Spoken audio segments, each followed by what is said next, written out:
What is going on, everybody? This is your host, Rob, back. We back with another episode of From My Experience podcast. I have Bff. Bff, what's going on? Hey y'all, it's been a minute. I've missed you. She ain't But miss I'm y'all. back. She be talking bad about y'all when you're not around. Oh, I know you fucking lying.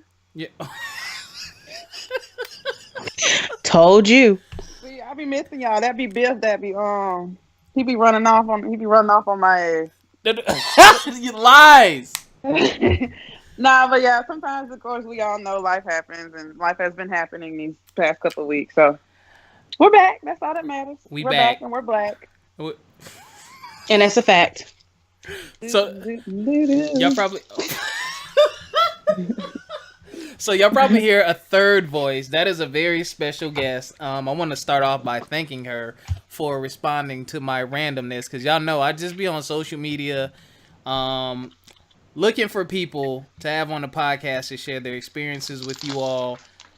So there's that person out there looking for motivation or change, or maybe looking to do something that one of our guests is doing. I think it's important to have a variety of different people on the show so that y'all can hear different perspectives. And that person may be the person to say something that lights that fire inside of you, get you up off your ass, and you get something done. So, without further ado, we have Dr.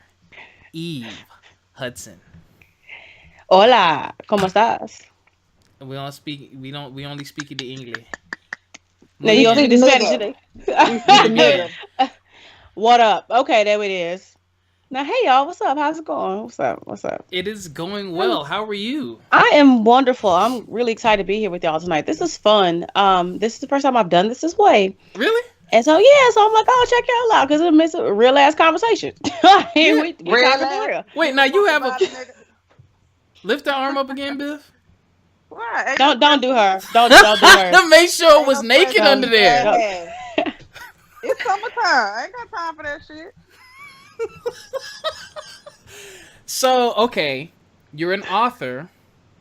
I am. You have a very your podcast is wow. Like, when I saw what it was about, I was like, that's inspirational, that's hot, that is cool.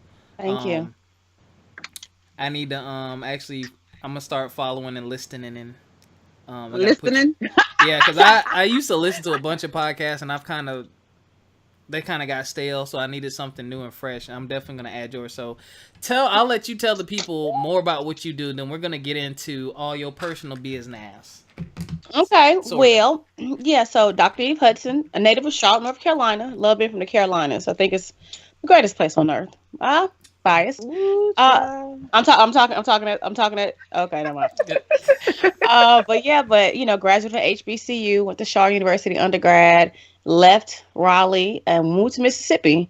So I was there for like 6.5 years. It's a different experience, but I met Bay and picked up 2 more degrees, so it ended up All right, you okay? All right. Somebody say so. Amen. Worked in higher education for close to a decade. Really, really enjoyed it, but decided at one point I really needed to do something different because I was experiencing mental and physical health issues that I know was manifesting itself from stress. Mm-hmm. And so I'm going to take a year off. And that year became, I should probably try to work for myself. And in 3 days, from now, it'll be 3 years later that I said this. So I've, been in my space in motivational speaking, doing the authorship thing, educating. So I really love to travel to speak because I love uplifting people. And, got the podcast, which, the First Gen Lounge, which is really fun. So I've navigated more toward a space where I like to empower, inspire, and uplift people who are first generation students and graduates, focusing a little bit more on the graduates. And being first generation is somebody who has gone to college and finished a 4-year degree, but their parents have not finished one. So that's kind of me in a nutshell. What? Okay. So my first question, this always interests me with people. I don't like school, right? That shit. I've never liked school. I did it because I knew I needed to do it in order to have a meaningful career, or so I thought at the time. I feel like the time that I went through school, you kind of did the entrepreneurial entrepreneurial Clear one as explosion high that as we're now. having right now. Yeah, it was like, cause I tried it, you know. Oh, you might know my song. I'm gonna tell you in a minute. She definitely knows the song. She's right there in North Carolina, cause we're in South Carolina. Well, I'm in South Carolina. You know it. So, What you done tickled yourself. What's going on? I did. You ever heard of a song called "Crank That Roy"? Roy. Sing it to me. Roy, yeah. People don't know that all they came do is Roy. Yeah. that came from my record label. What? Are you serious? Yeah, I'm dead serious. Wow. That's crazy. I'm talking about. Yo, that's wild. Small world. But very, very small world. You big time. You big time. No. Definitely not. I feel like I was in Mississippi I'm sure I was in Mississippi when that song came out, because everybody down there, Roy, yeah. Thank you, you still feeling it. I see you still feeling it. Somebody making some money off of it. It ain't me. It's like, what a royalty shit. Man, childish streaming was around, but anyway, it wasn't. So okay, wow, you brought it back. What made you pursue education as far as you did? So you got your 4-year degree. And you decided to keep going. And what was your undergrad major in? Mass communications. Concentration is in journalism. My master's is in student affairs administration, and my doctorate is in higher education administration. So it was actually my collegiate experience, because it was so bomb. And I wanted to be who other people were to me. And I naturally found myself drawn to education. I've always loved teaching. I've always loved learning. So it's been a natural space for me. And I had a lot of people, several, 5, 6, 7, to really tap me on my shoulder and encourage me to keep going. So it was me exploring education and finding that this was a space not only that I wanted to be in professionally, but to get further ahead in what I wanted to do, I definitely needed the credentials for it as well. So I kept going, but I really enjoy the academic space. I'm a geek at heart, so it just worked for me. Okay. So there you go. You're not alone. Whoever's listening, you're not alone. There's nothing wrong with being a geek and a nerd. Nothing at all. Nothing. I'm fascinated with learning, and I'm fascinated with creating knowledge. And that's something I realized, especially in my doctoral program, that at the point of being able to do research and create new knowledge, I'm giving something to the world that's never been discovered.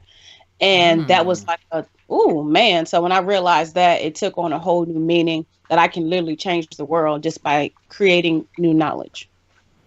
Wow, that's very profound. I didn't think about it that way. I'm still kind of on a path of discovery with that. Like, I love learning new things, but just only certain things. And not academically. Nerdademically. But no, you're right. Yeah, not academically. I don't know why that just never really popped with me. But I like connecting people to the right resource. And her podcast is playing. I didn't hit. Okay. At least you subscribe. We know now. Yeah, definitely subscribe. Over 14,000 downloads and listened to in more than 27 countries. What inspired you to start the First Gen Lounge? It wasn't the First Gen Lounge at first. We wasn't from my experience at first either. Yeah, so the first thing I was like, I'm gonna do a podcast because I had this degree in journalism, mass comm, but I always wanted to be a radio host. That was kind of like a secret career goal at one point in time. Yeah, that's what I really wanted to do. And I just never got to it. I love music. I love talking to people. I love the inspiration thing. But when I actually started to look at what it looked like to do the work behind the scenes between broadcast and journalism, I was like, nah, I'm good. So I started the podcast initially just to talk about purpose and what purpose means and how people are discovering their purpose, whatever. And I was so inconsistent with it.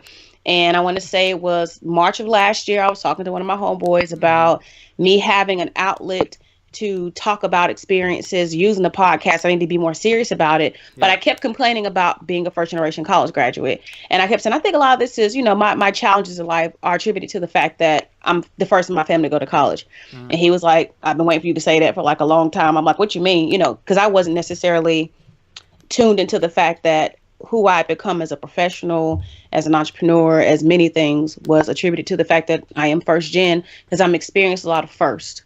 I'm still on the path that nobody else has been on before. And I was like, well, I wonder if anybody else is experiencing it too. So I said, I'm gonna just talk to other people first gen. I'm gonna just bring them on as a guest. Right. Yeah. And that turned into an every week thing, which turned into oh damn, this is working. People are tuning in, because I want to say from January 2017 to March of 2018, I maybe had a total of 500 and something downloads and plays on the podcast. So that's why I say within a year's time, it shot past that 14,000. I think it's actually over 15,000 now, but it's something that's needed. And that was just evidence of talking to other first gens and wanting to have conversations. So in September of last year, I changed to the First Gen Lounge because I realized this is what we come to kick it. And we talking about life and what it means to navigate this road together. And I'm loving it. I'm really loving it. You said, first of all, congratulations. And I'm glad you didn't give up on it. You said, I think I heard you mention inconsistency. That is like, I think every podcaster went through that. I definitely went through that. Why are you making that face, Bill? We went through that. We had a different name, no kind of schedule. Like, it was just all over the place. But then I found a name to stick with. We used to be She Said, He Said. We wanted to talk about relationships. Yeah. And I was like, that's going to get stale real fast. Like, who was calling me? I was like, that's going to get stale real fast. So then I was like, well, I want to be able to talk about just experiences and like what people go through in general. And then we change the name and transform from there. So I'm with you on that. It's interesting coming from the perspective that you have, though, being first gen. Because like a majority of my family went to school. So like the pressure was on me. It was like, okay, what school you going to? They asking me this in 8th grade. Like I'm getting pulled in different directions and stuff. And then I just got my measly bachelor's. You went all the way. Like you set the bar super high. Like don't be saying measly bachelor. Oh, sorry, motherfucker. You done got a whole cussed out. Good. Yeah. Well, I'm sorry. I'm thinking about the measly check that came with the field that I chose, education, elementary education. Sorry. Yeah, education it's tough, but it's tough. Hard work.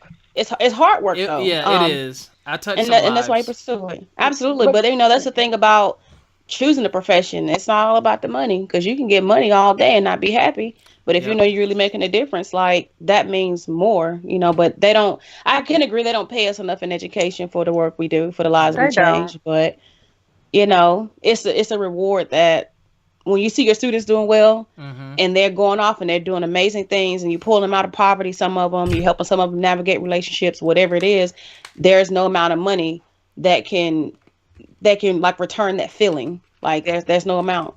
Yeah. So it's like, I'm good. One of my favorite memories ever was when Bff was teaching his class. Oh my God! Nobody asked you all that, bro. He Bff, don't say that. I'm gonna use that. Don't do that. I'm gonna use that for a girl or something too. And she's not gonna feel special if you tell that story. No more, so you can't do it. Go ahead. Yeah, you can't teach no more. But he called me early on my birthday. And I thought he was just calling me because we always just talking, chit-chatting. He's like, what are you doing? And I'm like, I'm on the potty. And he was like, all right, class, go. And everybody started singing.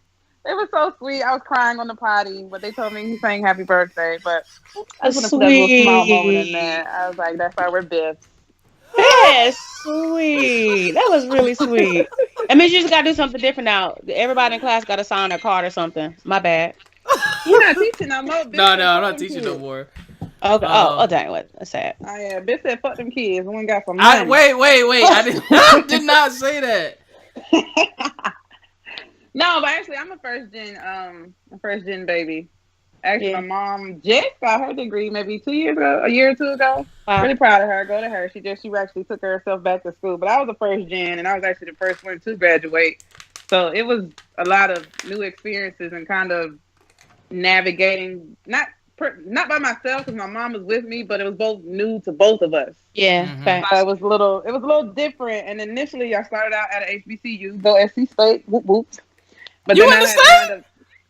Biff, don't you do that? Trying to be funny, because you was right across the street. But I didn't meet you till afterwards. No, Biff, you came and showed me the Mustang at my dorm room. Oh yeah, wait. You remember too much. I do remember that. Yeah, but then I wound up having a transfer because at the time, I'm actually a chemistry major. What I needed to keep up as far as my field, I can tell the difference in internships. I wound up having to transfer to USC. So that's definitely, you know what? I think that was the best part of my college experience. I got both the HBCU and the PWI. Facts. So I feel like now with my children, I'll be able to better navigate them if they choose to go to college. Yeah. Better navigate them which one would be more, purposeful or better for them. And also, I hate that being a first gen, you learn stuff too late.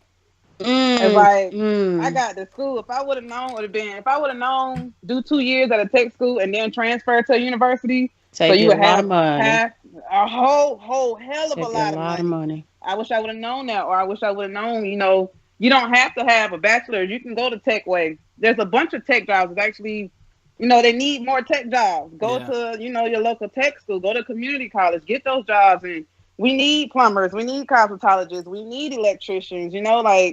If I would have known there was different routes besides just going to spend and add some money to have a piece of paper to be like, yep, I got it, then I would have been like, oh, okay. And then also I learned, like you said, depending on your field, I made good money with a bachelor's, but when they look at your resume and stuff, they want experience. Yeah, that's true. They don't care. I mean, yeah, you got a doctor and it look good. Some places they want, they want to look good on paper, but a lot of people just want experience. Just like I could compete with people coming out of school with a master's.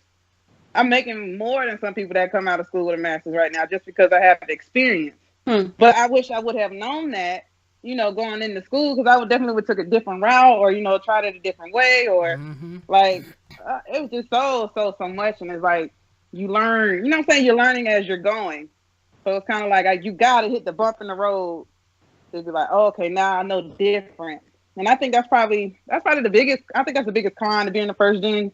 You don't know what you're getting yourself into until you get into it. Yeah. And even though you have people saying, no, don't do this or do it this way.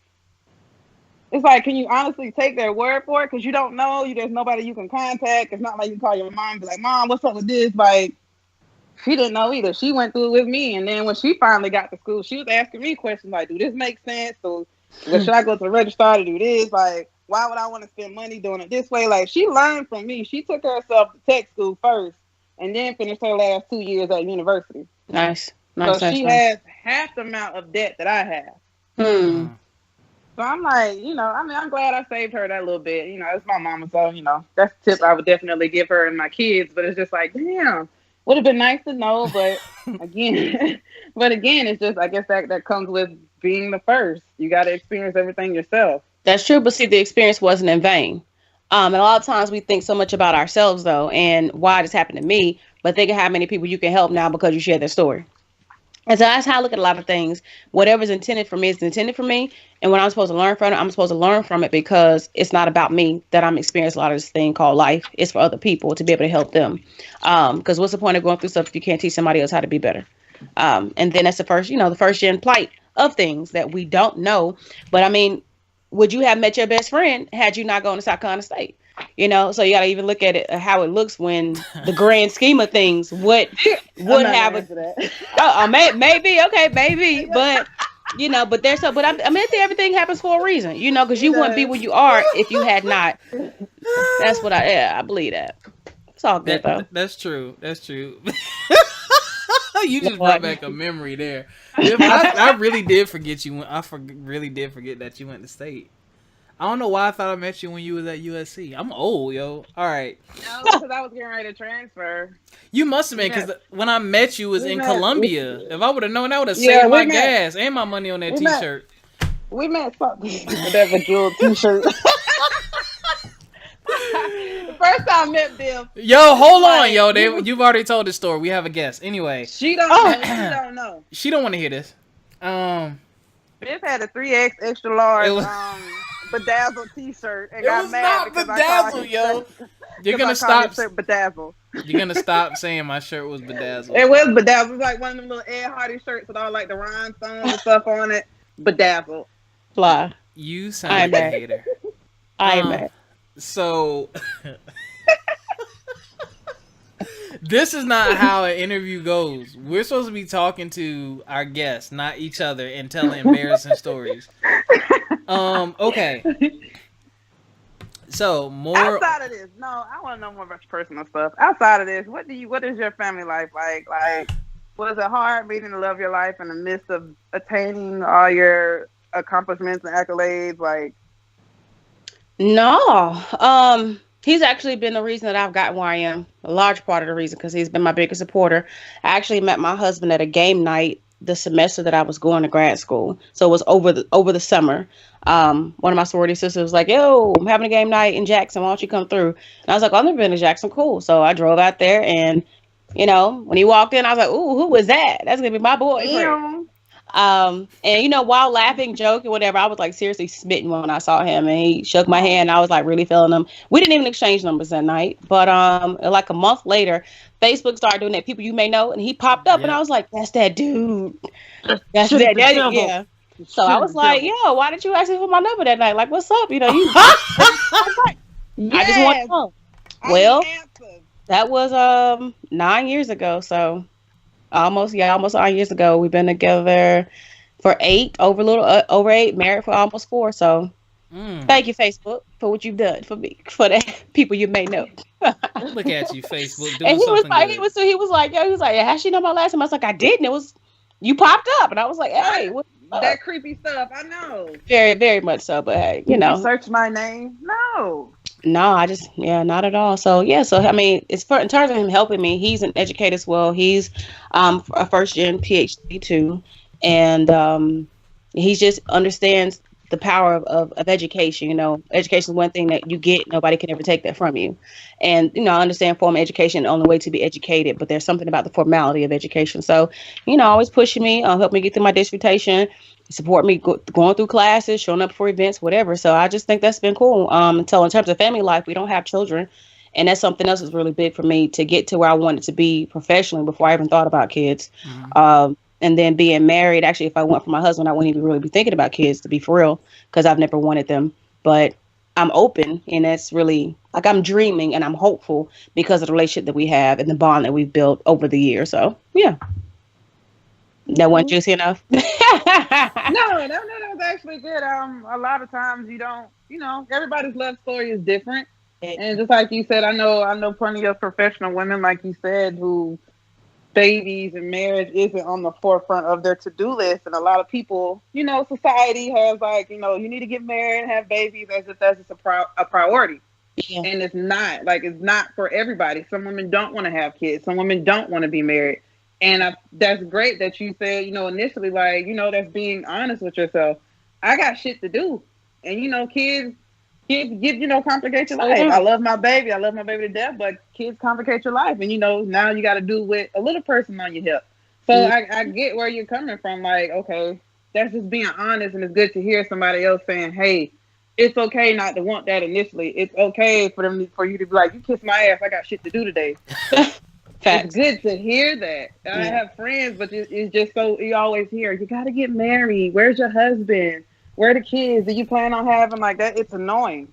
Like, am I not supposed to have a mind of my own and thoughts of my own and dreams of my own? Like, but this is society we live in. Yeah. Society. Yeah. Even I have one child myself, and I still get, are you having any more? He's getting kind of older. He needs a sibling. You know what I'm saying? Even though I do want more children, that's annoying. It's like, can I get myself together first again? Like, I love my baby, but he was definitely unplanned. So, and I imagine that's probably tough, you know. And then for me, I'm like, I can't imagine. It doesn't take me having an experience to learn from it. That's how I feel in a lot of instances. So I can watch what other people are going through and say like, nah, that ain't it. Yeah. I ain't trying to even go there. Right, and that sounds hard with me. He was right. He graduated with me. Yeah, he was right there that's what's up. In Pecan with me. He was right there in Organic with me. We went through it together. That again, I had that drive and ambition, and although I took a little detour with a baby, he was still right did in my hip or in that stroller. Yes, like. Yeah, facts. But even people that's married with kids though. Like kids are a lot. So it doesn't is. take me having kids to look at somebody with kids and be like, that's a lot. Because when I see a kid, I see the financial responsibility of having one. I see health insurance. I see one day having a car. I see clothes. I see food. I see daycare. I see travel. I see fun stuff. That's what I see. And that's They not really to be are the your broke ass yeah, little but best friend. but that's all they like to be negative because people are so dreamy. And that's the other thing. People are so dreamy about stuff. Oh, I just can't wait. Oh, look at the little precious baby. And I'm like, yo, because I see grow the up. responsibility. Yeah. And then other thing, we raising kids in 2019, like the world crazy. And you can raise your kids as best as you can and give them this best life. If they can still end up in these streets, end up somewhere dead. There are still things about even having children that just kind of like just unsettling. So I commend people who just love parenting and want to be parents, but it doesn't come so natural. I'm maternal by nature, and by that, like I don't mind loving on people and supporting them and just being that person. But the difference is, auntie, big sister, all that. But it just ends up being that I'm not ready for that responsibility of another life because I'm responsible for a life. I'm responsible for socialization and education and all kinds of stuff. And people just take child so lightly and then they get a baby. Oh my God, I'm tripping out. Yeah. And that's great that you recognize that. I wish a lot of females, don't fall into that trap of having to have or keep up with the Joneses per se, where you should be at. Like everybody, I tell you all the time, everybody's race is different. Do not feel like so she got married at 25, you got to be married at 25. Do not feel like because she got 3 kids by 35, you supposed to be there too. Like, run your own race.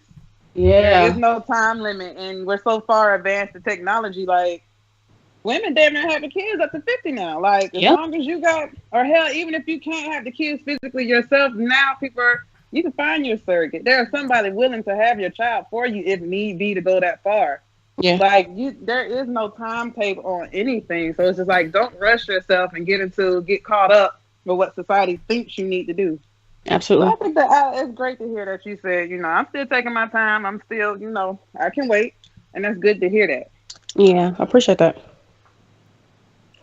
I'm just enjoying the woman talk. I'm soaking it up. I mean, that's honest between women. Like, it's so much pressure. It's like they want you to be like superwoman on top of like doing stuff you need to already do. Like before, I mean, it was cool back like in the 50s and 60s when, homemaking was a thing. But now, baby, we both got bills. This rent needs to be paid by both of us. Like, it's just not plausible now unless somebody is a for real breadwinner. Even then, that takes time. So you can't do that when y'all first meet, or he's still getting his stuff together, or she's still getting her stuff together since she be the breadwinner. And then that's another thing. What if she's the breadwinner now? Yeah. Yeah. What do you do? That's this manhood thing. Yeah. It don't bother me.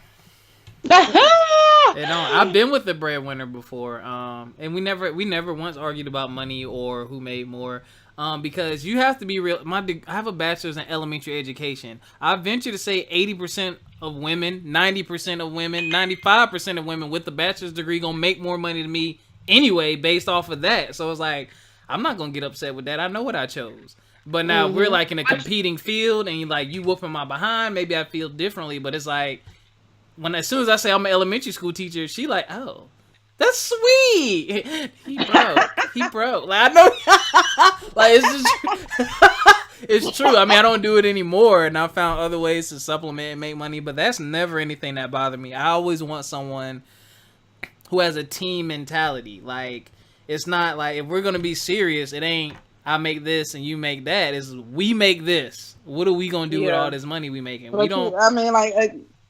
Again, you adhere to the society standards, and I know plenty of men right now that said they could not be with a woman that made more money than them. Oh, they dumb. That's a huge relief of pressure. Because if I ain't got it, I know you got it. I'm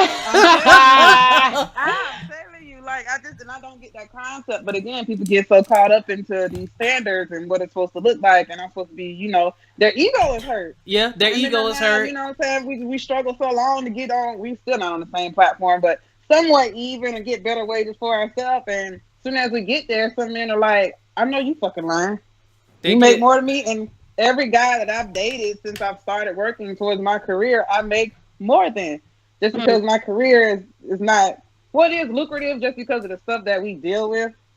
Umbrella it's corporation. really nasty stuff, and shut up. It's really nasty stuff, and a lot of people's not going to deal with it. You have to have some type of formal education to get into the field, so you're rewarded for it. So every guy I've met, as soon as I say it, it's just like I've either gotten a, oh damn, oh you make good money, or it's like a, oh you make more money than me, and it automatically get uncomfortable. And it's like, and it's like, and I think part of the reason that too is like you got to know what you bring to the table. If you feel like I make more money, that to me that's not even. I'd rather you either make more or less than me, but be financially stable than to be able to say, well, I make this. Like that's not even.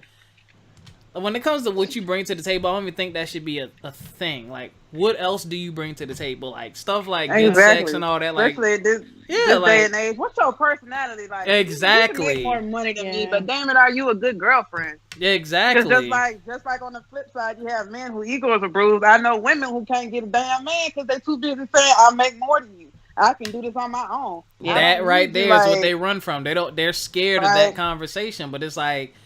Again, if we in this together, then that should never come up. We should never have to have that conversation. Both of them should not be weaponized in communication. Facts. But again, we can bring it full circle. That comes being first gen too. I didn't know now. You know what I'm saying? I didn't know. Picking my career and all that stuff could affect my relationship. Hell, I was just thinking, just get the hell out of school, get a job, get out the hood. That's all I kept thinking. Get out the hood, and I was like, okay. I got me a good job. I'm making myself look good for these men. And then on the flip side, I'm intimidating people. Mm-hmm. So I was like, you can't win. Like, yeah, it's like I can't win for losing. But again, nobody is who you winning for. I'm not going to say marriage and, having a whole big family is my number one priority, but that is something big to me. Family's huge to me.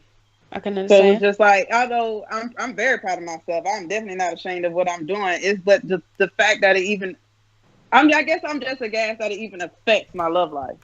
Mm.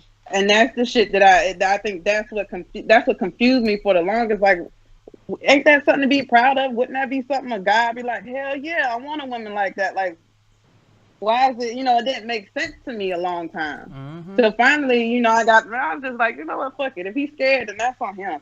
Facts. And then, just keep it moving. Somebody gonna love it. And I found somebody that loves it, and I basically make twice what he makes. So it's just like, but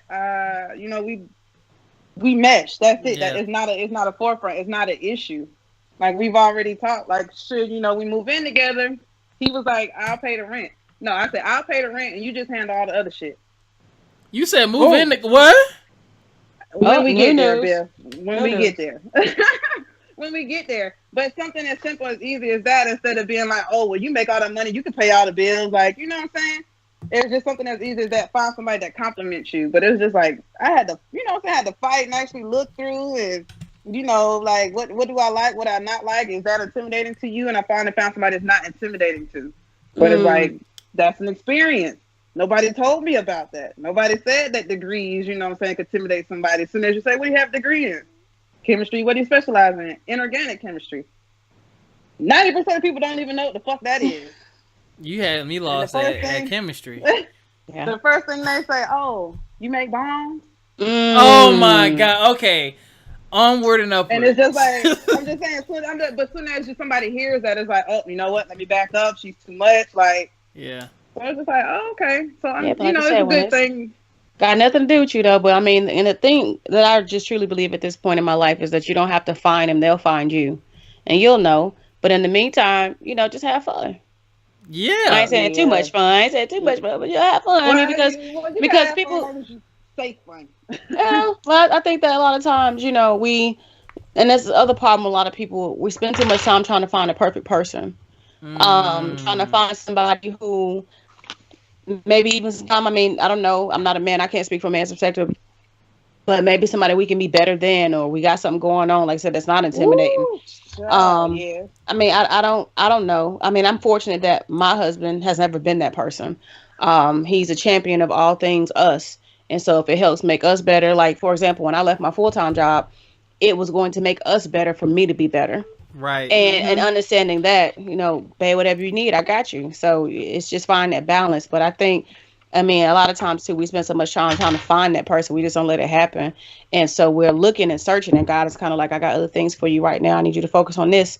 I got this coming up, or I need your energy here. And he going to show up when the time is right. He or she, whatever you do.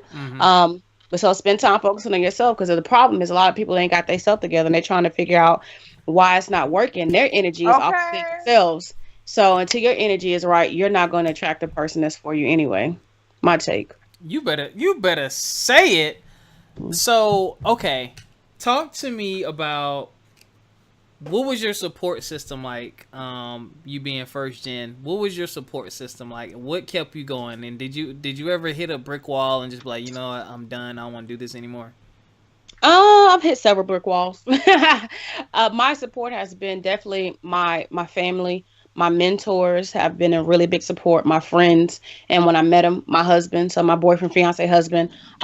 So keeping my circle small, like I may meet a lot of people, I'm very social, but my small, close-knit group of people have really kept me motivated. And in the times where I've hit those brick walls, they just reminded me of who I am, and being reminded of my purpose, being something that is something greater than me, that I'm on this mission, is also what's kept me inspired. So my students especially, I love working with students, because again, I love being the person that I needed when I was going through school. And so reminding myself of why I'm doing this and connecting to those spaces is something that's definitely kept me on this path. Wow. I could just listen to you talk. Like, you're very profound. I appreciate you. Thank you. So I only have one last question. Biff, you got any other questions before I go? No, we got into the girl talk.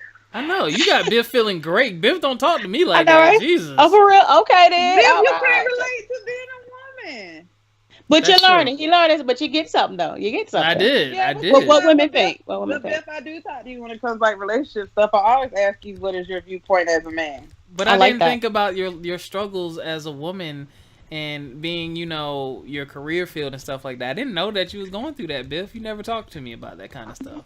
But see, like, be mindful. I finished my degree in December 15. My husband just finished this December. So I was doctor before he was. And, Dr. Mr. Hudson, I'm like, he's a professor, respect that. Ouch. And so now that he's Dr. Hudson, which is really funny, we went to graduation, like, Dr. Hudson, we both kind of like, huh? Because like, which one you call it? Because, both we had students, but he never once made me feel like I shouldn't be great, that I shouldn't bask in my goodness, that I shouldn't be where I am. I think good men, and I'm only speaking feeling like, I got a great man, but I think good men understand that their strength is only as great as the woman that they're with. Yep. And if they can't empower her and get her to go out there and get it, how can she pour back into him? And so, so we take turns pouring into each other and pushing each other through things, because we understand the bigger picture is, if you got it, I'm going to get it. If I got it, you're going to get it. And we bring both something to the table that helps balance the scales, so that we expand our resources together. So until people can start, like I was saying, see themselves in that capacity to where we are in a partnership and we both have resources, then I think people going to struggle. Because like you said, if I was somebody making 3 or 4 times than me, okay, because and then for some time, even thinking about what money looks like, how do you have those financial conversations? Like, as long as it's covered, whatever, and that's kind of how we approach a lot in our relationship. As long as it can be paid, we don't care where it comes from. As long as it's good, it's good. And that's just sharing a relationship. Sorry. All right. So, and first of all, thank you for joining us. Okay, welcome. And my last question, then I want you to give out all your social media. And I didn't even ask you about the book. Dang it. I'm going to save that. We're going to do a part 2 with you. Okay. What advice do you have for someone who is about to be that first gen? Student or graduate? Both. If you are about to be a first generation student, I would tell you that the world needs you. And you are a greater part of history. So don't doubt that just because you come from a place that may feel small or inferior, that your impact can't be great. You just got to hang in there. And as you walk through this journey, you will discover what was meant for you. And when you discover that, act on it. Don't be afraid of it, because it's for you. For the person who is just graduating and trying to figure out what the hell they're getting themselves into, I would say patience is absolutely a virtue. and you have to learn to be patient in your process because yours looks different from other people's. But in that, you will figure it out. You'll always figure it out because you've gotten this far figuring it out, and to never feel like you're less because you weren't born with a silver spoon, because your greatest strength is your adversity. So to keep going. Yeah, yeah, Sorry, my iPad lit up. It scared me. I was like, huh? okay. It doesn't normally do that. Okay. Oh yeah, it did. I never said it was on. It wasn't on. You are. Yeah, but that's what I was saying. Okay. Thank you for that. I don't know why Biff froze. Okay. Thank you for that. You're a very profound speaker. You should start doing books on tape as a side hustle. I see you playing. Yeah, I'm serious. So go ahead and tell everyone where they can find you, where they can check out your podcast, where they can get your book, and all that good stuff. Okay, dokie. So yeah, I'm on Instagram, and I am at EVEHUDSON PhD. So that's Hudson PhD. And actually, if you go there, you can just hit that link in my bio, and you can get to my book. You can get to the podcast. You can get to everything. And then I like being on LinkedIn, because I believe in that professional push. So that's just Eve Hudson PhD. I'm on LinkedIn as well. So like, let's connect. Let's talk. Let's navigate life. Let's figure out what you got going on and get you together. Mm-hmm. Let's get it, ladies and Biff. You don't want to know what I thought that was on your camera. Ladies and ladies and gentlemen, Dr. Eve Hudson. Go make sure you go follow her. Shut up. So you could have done like the whoop, whoop, whoop, I'm working on that. I need all kind of stuff. You remember, I have my little thing on my iPad, but I gotta fix it. But thank you again for joining us. And y'all know, as always, From My Experience Podcast at gmail.com if you have any questions or if you want to be a guest. FME_podcast on Instagram. We have the Facebook group From My Experience Podcast. You can listen to us on SoundCloud, Spotify, iTunes, all those good places. Make sure you check the links in the bio. We will have all of Dr. Hudson's links and things of that nature there as well as ours. And we will catch y'all next time. Peace. All right, guys. Stay you, stay black, stay proud, and stay down. And we'll catch you next week.